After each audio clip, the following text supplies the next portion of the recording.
This program is brought to you by the following proud sponsors: Paulson Manufacturing, saving the eyes and lives of workers and first responders by manufacturing the highest quality and most reliable safety protective gear in the world. And by the Alltech Media Group, the region's leading multimedia video production and marketing company, creating powerful and innovative marketing strategies that deliver exponential returns.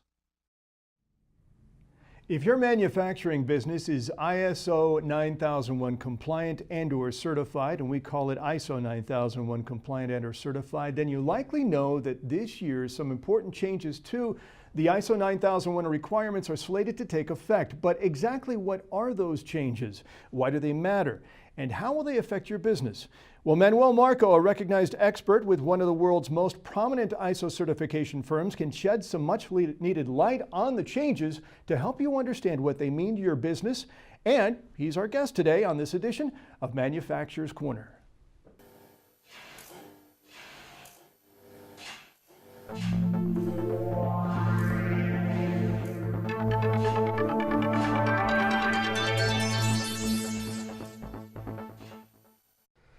Hello and welcome again to Manufacturer's Corner. I'm Jeff Allen.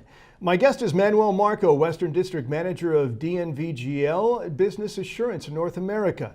Manuel has been involved with management system certification since 1993 in Europe, North America, and Latin America, where he has held different management positions. Manuel has been qualified as lead assessor for ISO 9001, in addition to a number of other ISO and international standards. And Manuel, welcome aboard. Nice to have you. Thanks so much for agreeing to join us today. Good morning, Jeff, and thank you very much for having me here. Manuel, let's learn just a little bit about your background. We understand that this is something you've been involved with for many years, and you've traveled the world. Tell us just a little bit more about you and your organization. As you mentioned before, I started working on management system certifications in 1993. Actually, I started in Europe. I did start as an auditor, as a lead auditor, and from there I had several management responsibilities. I was managing operations as well as auditing too. I have managed sales, and I have been involved in business development.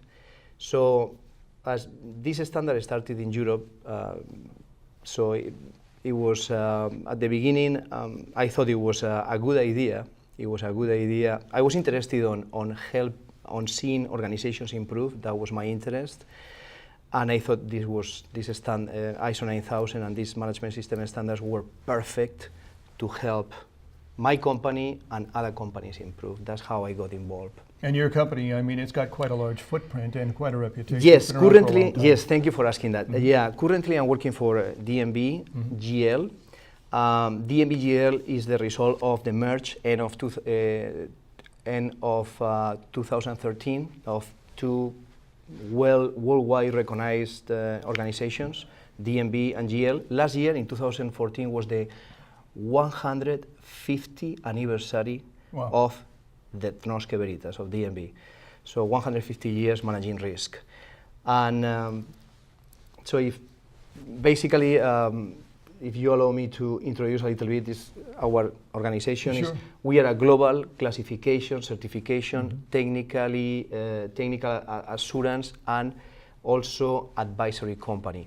Our purpose is to safeguard property, life, and the environment, and that's what the company has been doing for 115 years. Within this organization, there are 4 companies. The one that I work for and the one that is connected with this subject, with ISO 9001, is DNV Business Assurance. DNV Business Assurance is a registrar. We do many things. We are actually one of the leading registrars. We are one of the top 3 in terms of certifications. We are one of the top 3 certification bodies in the world with more than 80,000 management system certifications in the world. We have more than 80 national accreditations. We are also working on food safety. We have more than 6,000 organizations certified to food safety standards. We are also doing accreditation of hospitals in the US, and we have more than 2,400 hospitals accredited. So that's a brief. Of course, we have training, product certification, especially according to the European directives, personal certification, and several other things. And so it speaks to your company's reputation because, I mean, obviously this is a program that is really geared toward manufacturers, but your company handles companies in a wide variety of industries and not just the manufacturing sector. The discussion that we have today, we're hoping that people who are tuning into this program and those folks who will continue to watch it on demand even after this live stream today are going to get something out of it that they can use right away in order to understand the changes that are set to take effect this year with respect to ISO 9001. Let's talk a little bit about ISO 9000, I mean, and why this standard is important. I mean, these are a set of standards that have been around for some time. Tell us why they're significant. ISO 9000 is important because for two reasons, basically. Number one is the most used quality management system standard in the world.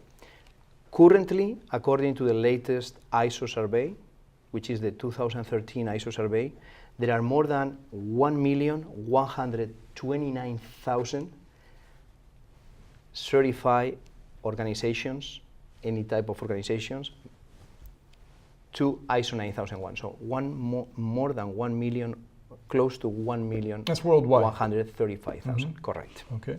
So it's the most common used quality management system standard, or quality standard for management system standard for quality. Okay. So now, it is important because in some countries and for some industries it's also a ticket to trade. So it is required to have ISO 9000 in order to do business. Companies and organizations are requesting potential suppliers more and more to have a system that can ensure a consistent quality product. So a product according to the customer specification, provided in a timely manner and according to the specification in a consistent way. And because tighter regulations worldwide, you're seeing an increase in this, obviously. Also the regulations too make. So basically we have seen a higher increase on the demand of ISO 9000 certifications. So if you want, for example, if you are a manufacturer here in Riverside and you want to export to Europe, most likely, I'm pretty sure, you are going to need an ISO 9000, a quality management system, ISO 9001 certification. That also, and has, so one is to sell, to be able to work with new customers. No? The other reason is an internal reason for the organization. This standard, the first version of this standard was released in 1987. Well, this standard has been revised since then and incorporate best practices worldwide for quality management systems. So best practices worldwide on how to have a quality management system to achieve what? To achieve a quality product or service in a consistent way and obtain or achieve customer satisfaction.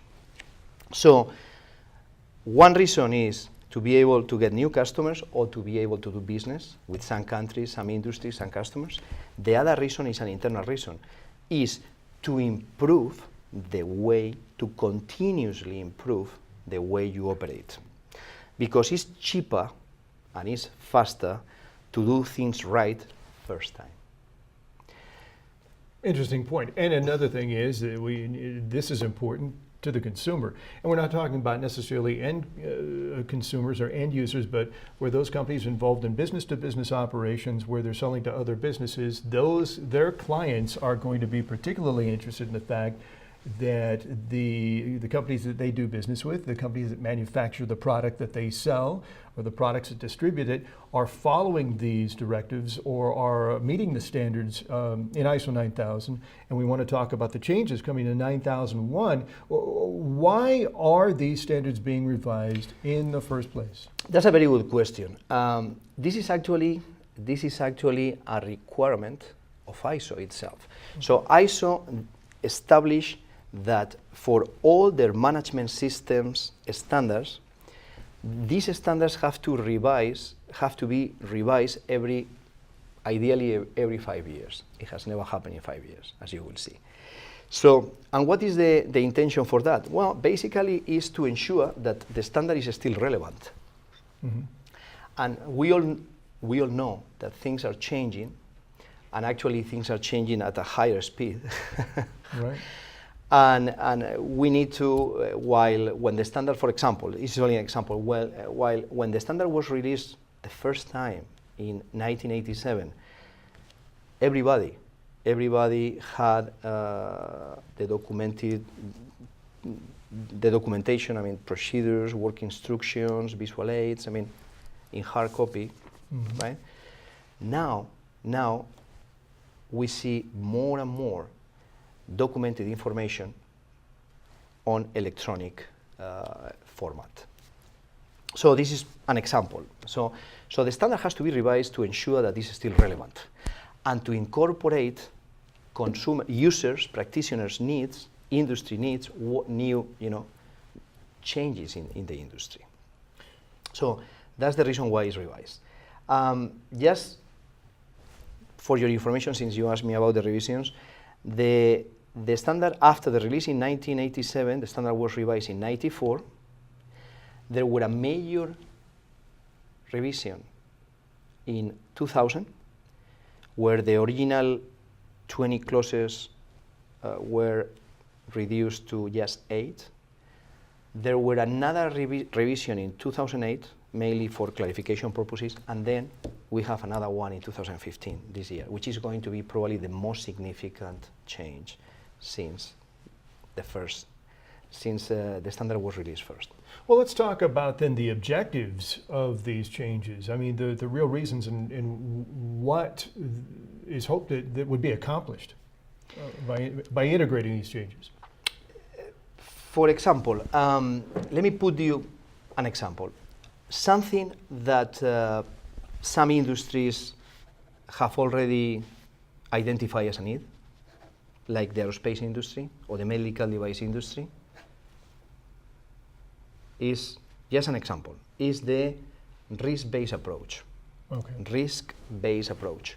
Well, that risk-based approach is now incorporated in the new version of ISO 9001. This is an example of things that we are incorporating, or the standard is incorporating. There is another major change, if I can, probably to me the most significant change that we are going to see in this new version of the standard is the incorporation of what is called the new high-level structure. This is a major change because it's going to has affected the structure of the standard, the clauses, and we are going to explain this because this is one of the most significant changes. Let me just mention one thing about the high-level structure. What happened with high-level structure is that ISO, in 2012, they made the decision they were looking for, okay, how can we issue standards for everybody, right? Mm-hmm. Standards for everybody. Right. How we don't have a standard, a standardized way to issue our management system standards?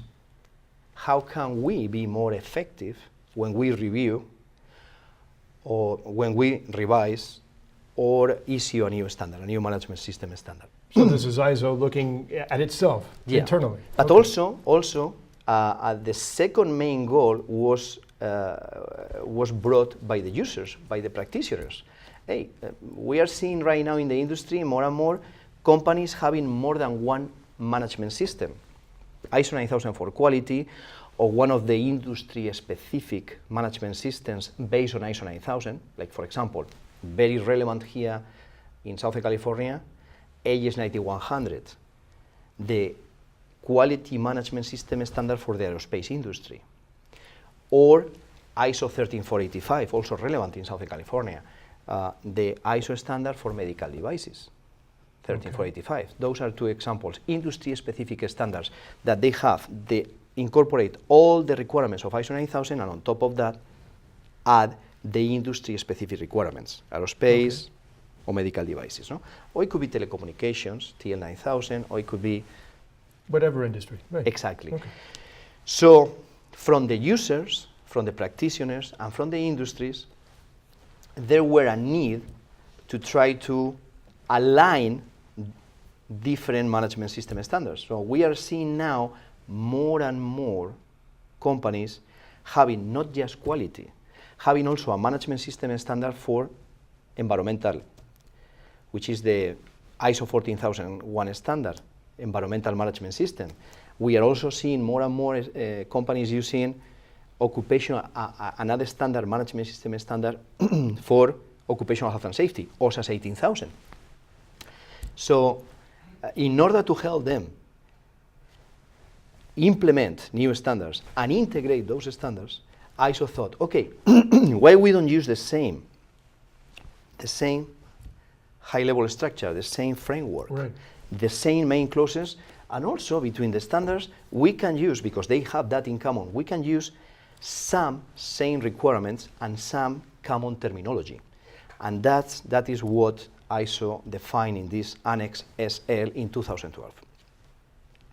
As a result of that, you know, all of the new and revised management system standards are going to have the same clauses.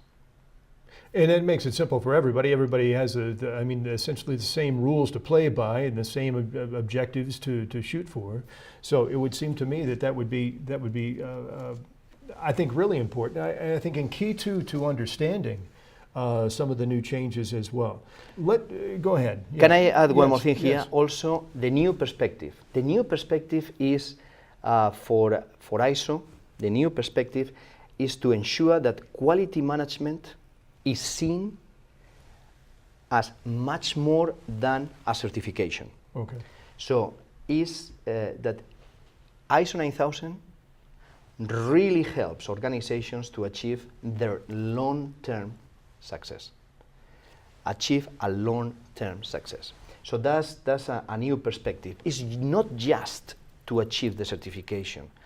It's to use this standard to improve and to ensure your long-term success. And you've seen, or I'm sure you probably read many accounts of businesses that have, become certified in ISO over the years, that they attribute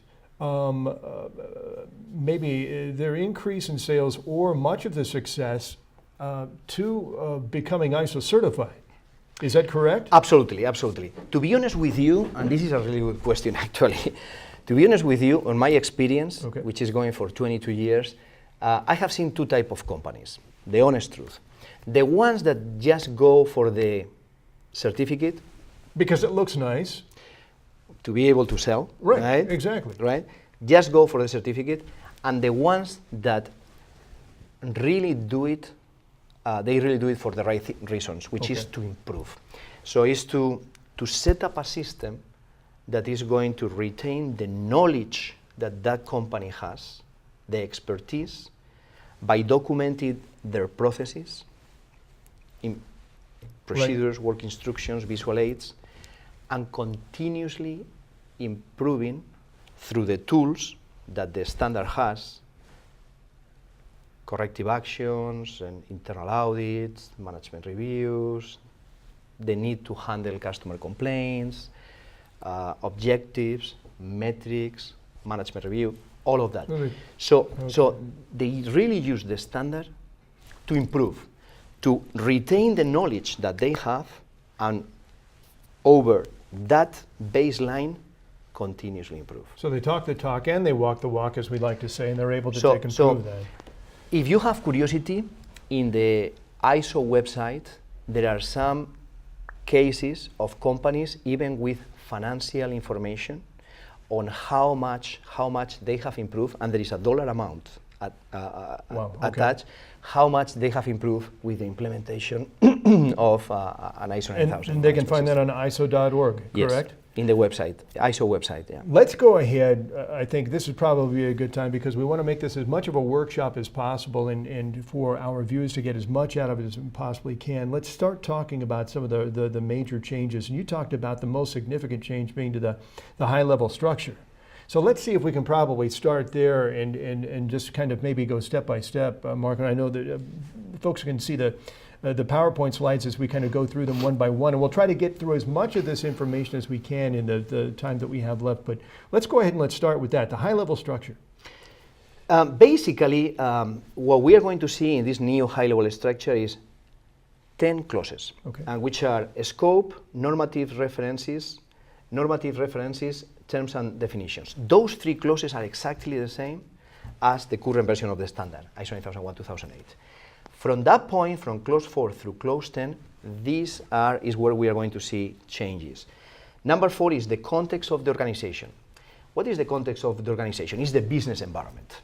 So we know that to be successful is not only to be, for an organization to be profitable, it's also organizations now, if they are planning to be for the long run, they need to be aware of their stakeholders, the interested parties, and their needs and expectations. So those are new requirements that are incorporated in section 4, the business environment, the context of the organization, interested parties, to the quality management system. Section 5 is leadership. Before, it was management responsibilities. Now management responsibilities has been enhanced, and we incorporate some of the requirements of leadership. Or ISO 9000 incorporates, I should say. Planning, support, operation, 8, 9, performance evaluation, and 10, improvement. So those are the main clauses. So, as we discussed before, all of the standards, all of the ISO management system standards are going to have the same structure, the same main clauses, and some of the same sub-clauses, as well as some requirements. Some requirements will be the same, and some terms are going to be exactly the same. So these are some examples of management system standards. ISO 14000 that we mentioned before, environmental management system, is going to have exactly the same structure. Okay. Or any one of the new standards, ISO 27001 information security, the new standard ISO 45001, which is going to be the new ISO standard for occupational health and safety, the one that will replace OSAS 18000. And the main differences between the standards are going to be in clauses 7 and 8. So that's currently ISO 9000 and ISO 14000 are in the process to be revised, and they both are expected to be released this year, in 2015. ISO 45001 is in the process to be developed. Okay. And there are standards like information security, ISO 27001, that has already been revised with the new common framework with these 10 clauses. Okay. Going back to your question about, what are the differences? Okay, just a quick picture here to share with the viewers. This is the comparison between the current version of the standard 2008, the 8 clauses in the current version, and the new 10 clauses in the 2015 version. As you see, the first 3 are exactly the same. But then what happened is here is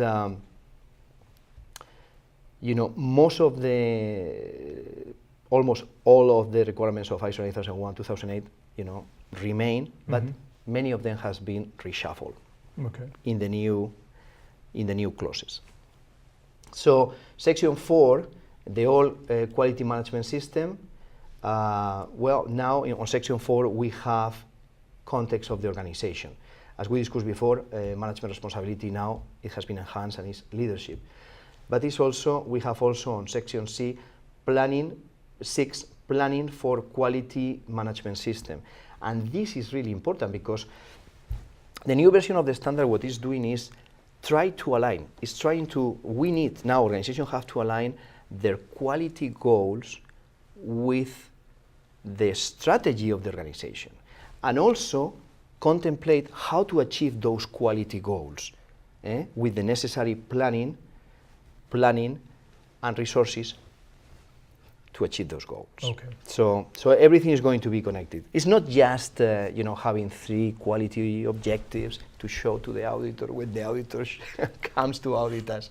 So we have more there. So let me interrupt you for just a second then. So when we're talking about auditors, we're talking about internal auditors, although I suppose that a business could contact your company too for advice or for consultation on this. They would be expected to show in documentation how they are going to take their products or implement their strategies step by step, how we're going to go from point A to point B. They can't just simply say, we're going to make these improvements to our product. They need to explain how, why, and how that fits within the overall framework of their company's vision for the future, and how they plan to take their company from where it is to where they want to be. That is correct. The internal auditors have to audit the entire is one of the requirements of ISO 9000. As part of performance evaluation and also part of the continuous improvement, you need to perform, it's a requirement of the standard. It has always been a requirement of the standard.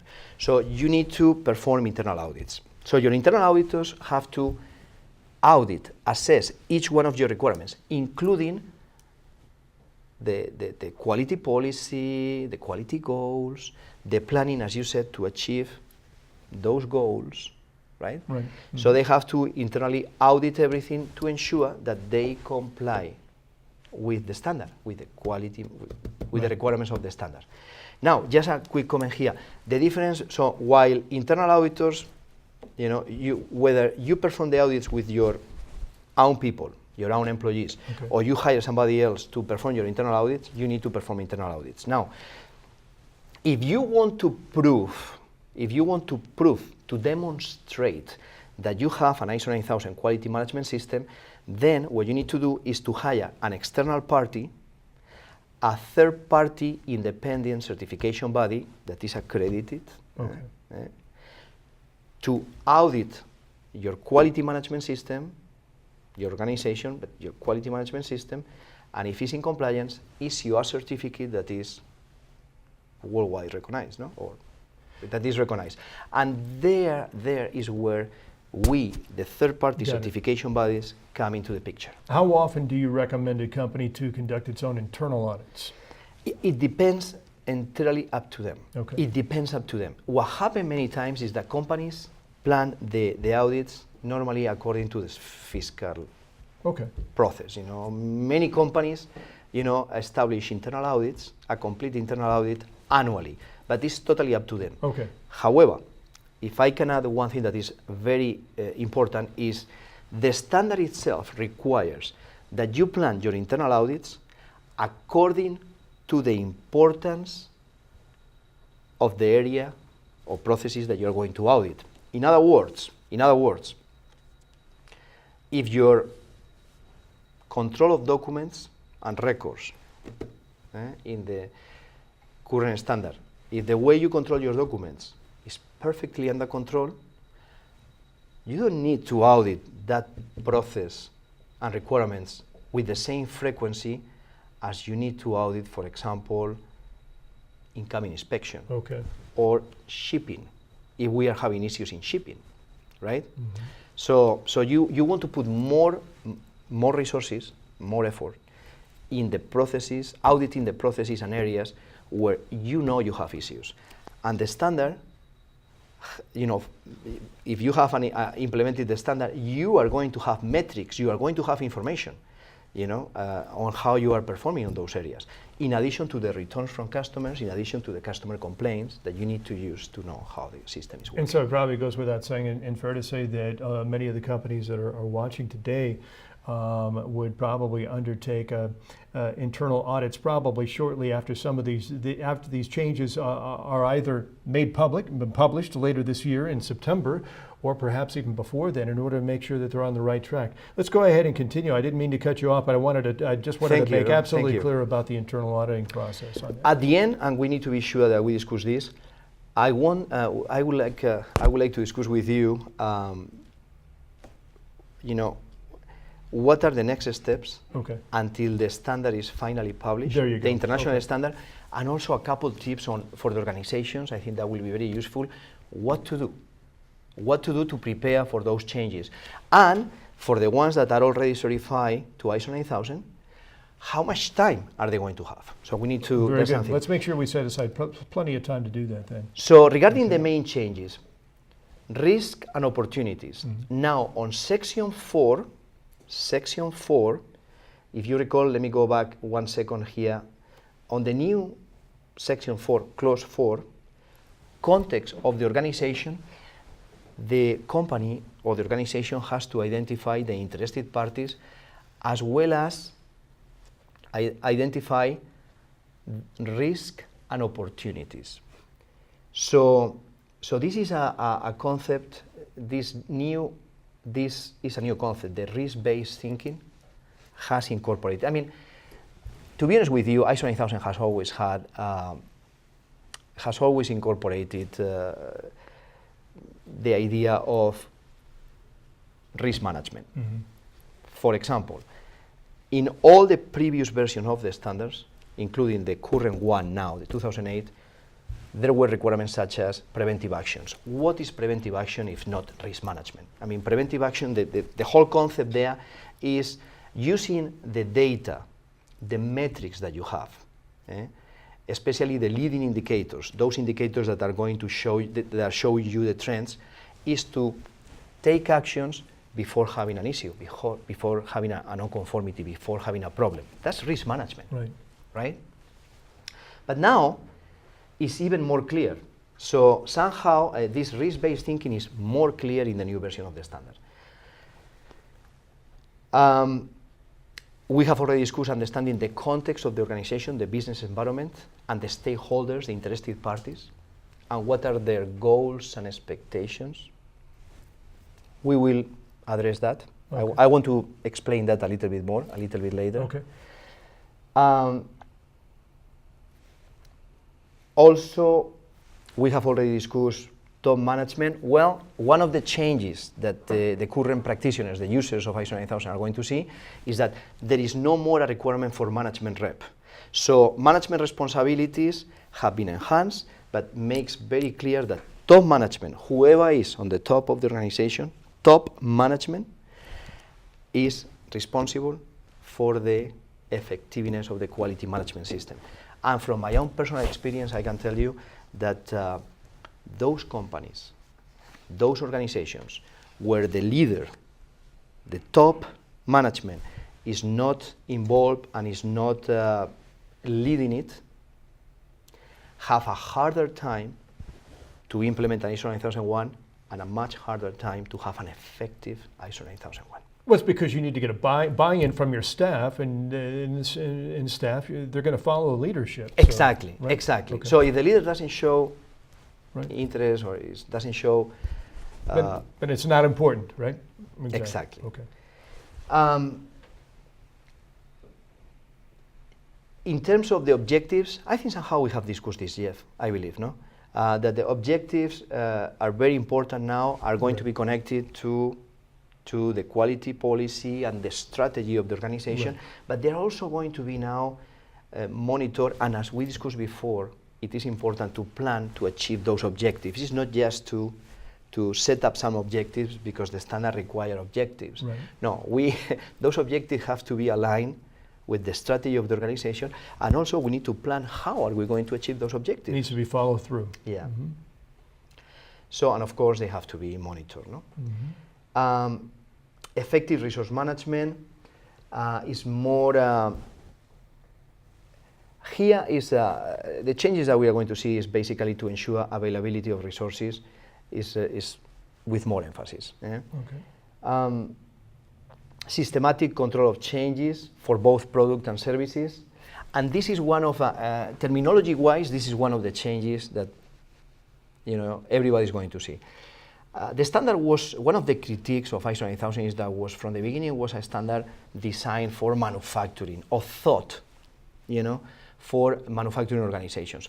Well, that could be it, but the standard has been applicable to any type of organization, manufacturing organizations, service organizations, like banks, for example. I have personally, just an example, personally I have audited the first hotel that the first hotel certified in Spain. I audited it, and also the first restaurant. Oh, interesting. Yeah. So a variety of industries now. So now to make it to make it easier for service organizations, now instead of the standard, instead of having speaking about products and goods and services, that has been replaced with products and services. So that is going to make easier to implement the standard on service organizations. And do you expect that is actually going to open this up, and you'll see greater participation from those services industries? Hopefully, because if my experience is that if you implement the standard correctly and effectively, you are going to get benefits. Okay. And what organization doesn't want to improve? Absolutely. Well, when it means competitive advantages, potentially? Exactly. Yeah. Sure. Exactly. So another important change is regarding the documentation. Requirements in terms of documentation, another one of the critiques of the standard. Well, there is less requirements in terms of having documentation, less requirement. And now instead of talking the standard, instead of being documents and records, the concept now, the terminology is documented information. So it's going to be documents and records becomes documented information, which according to the standard you need to have as needed. Okay. As needed. And you don't need necessarily the documentation on hard copies. It could be on your intranet, it could be on electronic devices, sure. Yeah, okay. Electronic media. Okay. Another change is one of the requirements on the standard, it has always been to have a quality manual. In your documentation structure, that top document that contains the whole vision, if you will, and all the requirements of the standard. Well, there is no longer a requirement for quality manual. It doesn't mean that our viewers and the users they start throw it away. No, please, yeah. no, right, throw it exactly, away, because that document may still be useful, and maybe customers or potential customers ask you for that high-level top document in your quality management system documentation. And some organizations too, especially organizations, large corporations, are mandate to some of their field offices that they have to have one of those manuals in place. And if that's the case, obviously keep it on hand. Yes. But don't pitch it in the trash. Yes. I mean, and do you need, now that the standard is going to have instead of 8 is going to have 10 clauses with different titles, do we need to change the quality manual? The standard itself.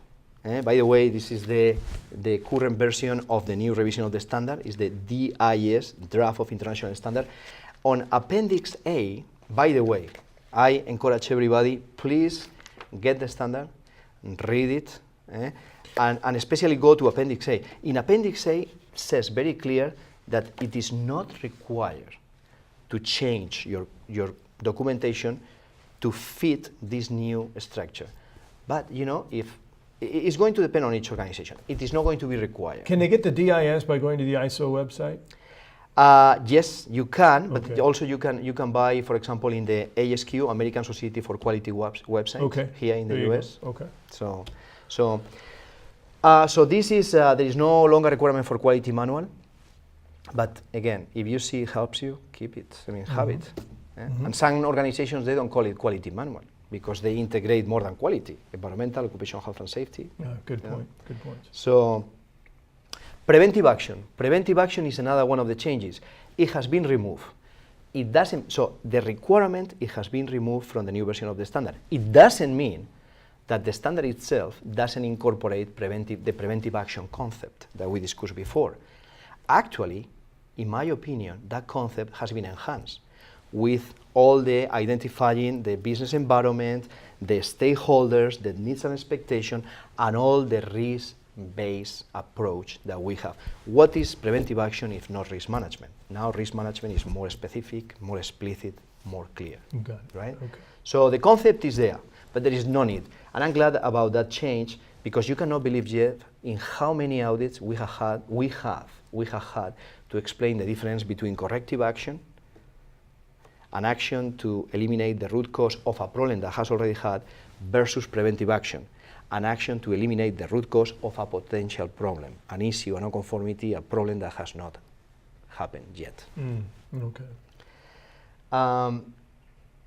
And another concept that has been changed is the now purchasing. Purchasing has changed, and now it's called external provision of products and services.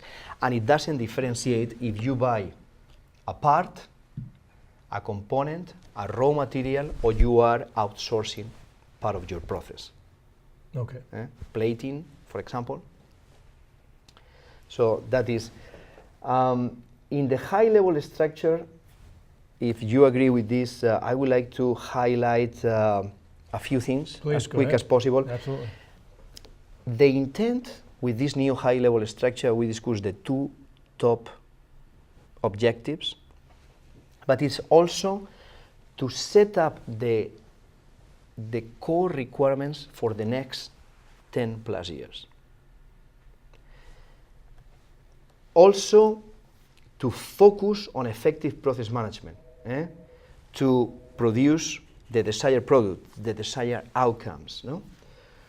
Through leadership commitment and involvement is what I was trying to explain, that leadership requirements have been enhanced in this version of the standard. Another intent of this new high-level structure, in which ISO 9001-2015 is based on, as we discussed, is to reflect the increasingly complex and demanding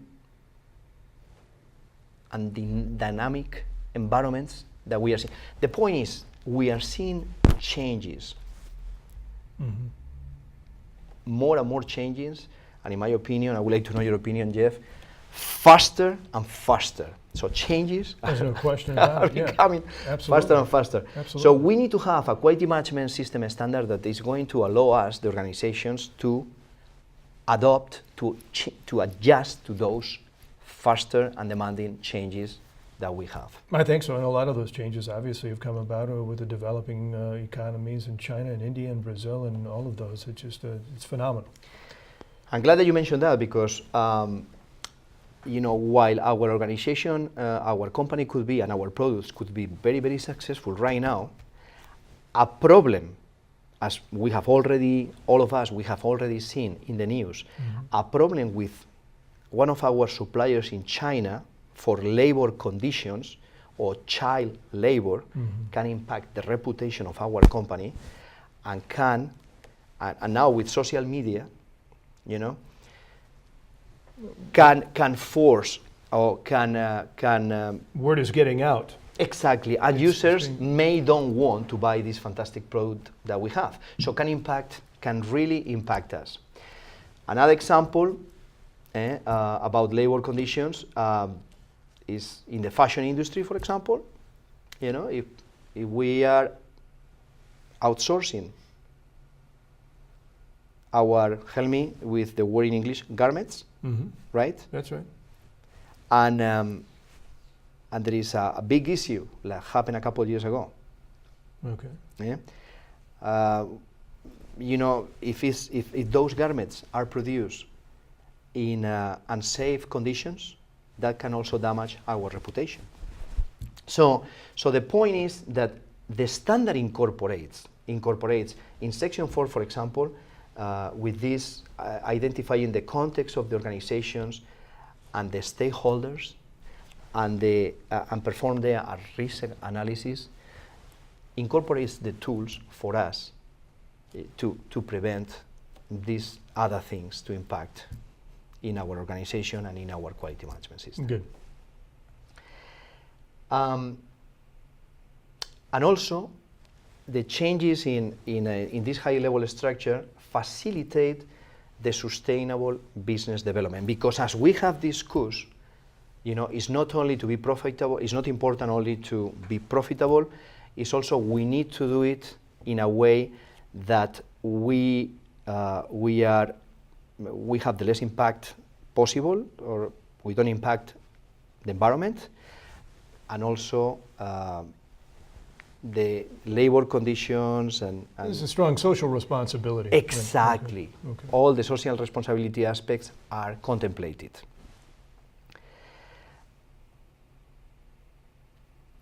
I think on leadership we have already discussed. Touched on that. Okay. On the planning is planning on the new clause 6. It is, I think, is relevant or is important to highlight here that on section 4, if you recall, we identify the business environment, the context of the organization, and we identify there on section clause 4. I tend to say section 4, but technically I should say clause 4, but it's section 4. That's okay. So we identify there Right. the risk Right. and the opportunities for the organization. Well, on leadership, has to establish obviously goals, and the important thing on section or clause 6 on planning is to take action to mitigate the risk and to take advantage of the opportunities that we have identified. So there is where the planning comes in place, including the quality objectives and the planning associated to achieve them. Very good. And by the way, in case you're listening in an adjacent cubicle and you've got a colleague who's actually watching the stream right now and you're just kind of listening in, we're talking with Manuel Marco. He's the Western District Manager, USA and Canada Business Assurance with DNVGL. We're talking about changes this year to ISO 9001, and probably a good time to set things up. We've got about 15 minutes, believe it or not. Time flies when we're having an important discussion like this, Manuel. So maybe what we need to do is kind of talk about ways, some actual tips to help business owners and those people involved in the upper level managements of their organizations involved in the ISO compliance, how they can kind of get up to speed and kind of bring their organizations into compliance with some of these new changes. Okay. The first thing is to let them know what do they need to do and what to expect. Perfect. The first thing is where are we right now? Okay. Well, the current version of the standard, the 2008 version of the standard, is revised, as we discussed before, is in the process to be revised, and is expected to be released on September 2015, September of this year. Okay. So that will be the IS, International Standard. Now, where are we? Following the process that ISO has established to review and revise their standards, the current version, the current stage of the new standard is this document, is the DIS, draft ISO DIS, draft of the international standard. This document is not going to have big changes. There will be some changes, but minor, mostly formatting changes. Got it. But you cannot expect any major or technical change in this version of in the current stage of the standard. Okay. So the first advice, and thank you, it will be get the DIS. Okay. Get the DIS and start reading it. And not only the 10 clauses that we have discussed, please read the beginning, read the introduction, the scope, because including the terms and definitions that in this current stage are here. Okay. Eventually will be in the ISO 9000, not the ISO 9001, the ISO 9000 standard, which is the sister standard, if you will, that should be used with ISO 9001, is the one that has fundamentals and vocabulary. But read that, and I encourage everybody also reading it, please read Appendix A, because on Annex A, you have there the clarification of the new structure as well as the new terminology and concepts. So I encourage everybody, you are going to find there many answers and explanations to the main changes in the standard. Annex A. Also on Annex B, you are going to find here the 7, initially were 8, but the 7 quality management principles that this standard is based on. And finally, on Annex C, you are going to find there the portfolio, the other management system standards that can help to implement and improve a quality management system. So Annex A, B, and C, spend most of your time there then? After reading the standard. Or actually before reading, yes, you're absolutely right, okay. Before reading the clauses. Okay. So what we will recommend, to answer to your question, is first, as we discussed, get the standard. Okay. Get the standard, the DIS. Identify the gaps between your current quality management system and the new requirements. After you identify the gaps, after performing that gap analysis, fill in the missing links. So and start with what is the most important.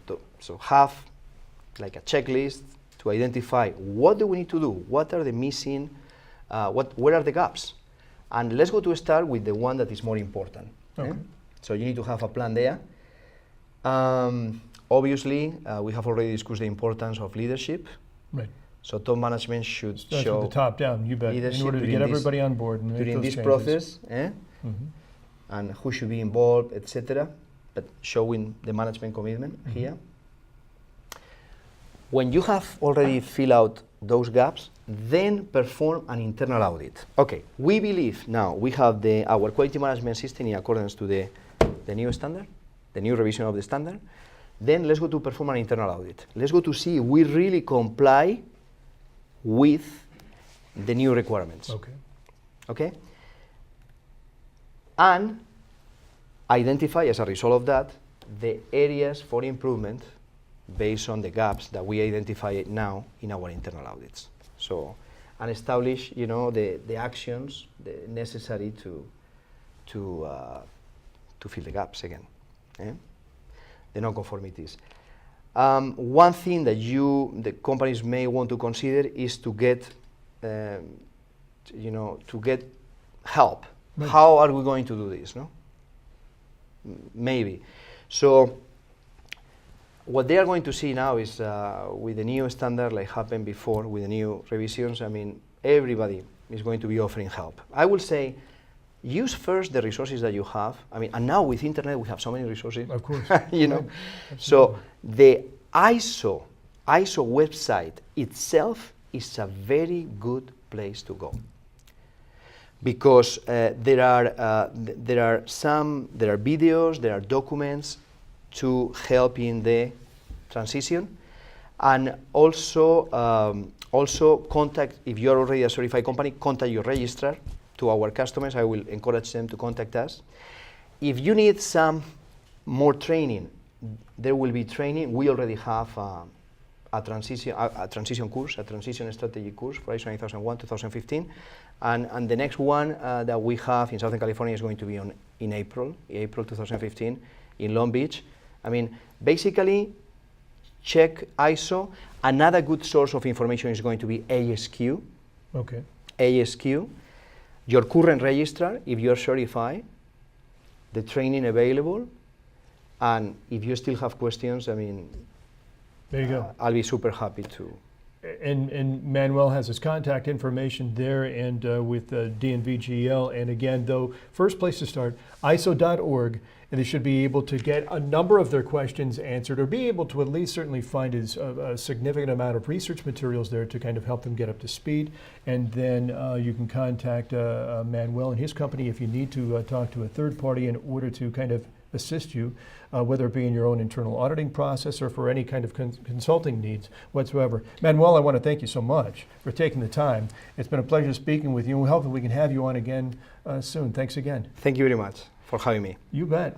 That's it for this edition of Manufacturer's Corner. Thanks again to my guest, Manuel Marco, Western District Manager at DNVGL Business Assurance in North America, for joining us today. Now, if you're a manufacturer, policymaker, or educator, and you would like to take part in our discussions as a guest or a member of a future panel discussion, please complete the contact form on the contact page at manufacturerscorner.com. You can also call us the old-fashioned way. Pick up the telephone, give us a buzz at 951-697-3098.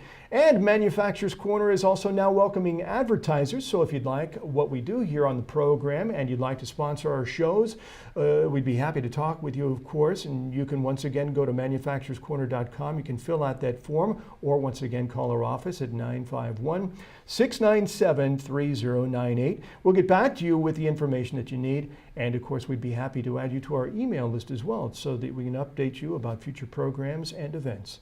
For Manufacturers Corner, I'm Jeff Allen. Thanks so much for watching. I'll see you again next time.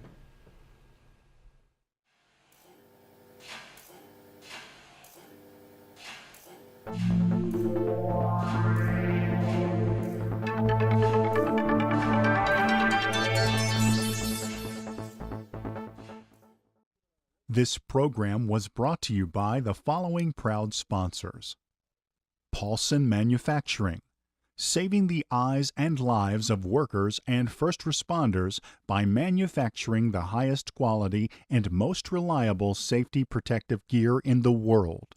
And by the Alltech Media Group, the region's leading multimedia video production and marketing company, creating powerful and innovative marketing strategies that deliver exponential returns.